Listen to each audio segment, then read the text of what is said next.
கோலி talk Kollywood news.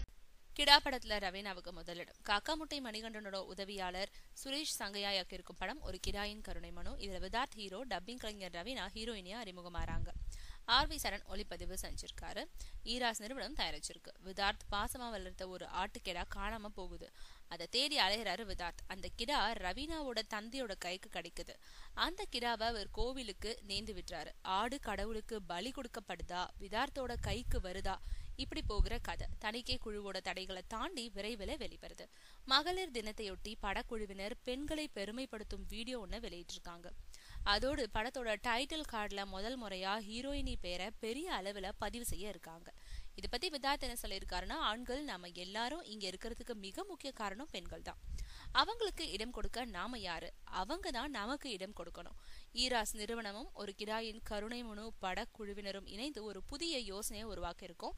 இது வரைக்கும் படத்துல கதாநாயகர்களோட பெயர் தான் முதல்ல வரும். ஆனா முதல் முறையா எங்களோட படத்தோட கதாநாயகி ரவீனாவோட பெயரை ஒரு கிடாயின் கருணை மனு படத்துல முதலாம் இடத்துல குறிப்பிட்டு இருக்கோம்னு சொல்லியிருக்காரு விதார்த்.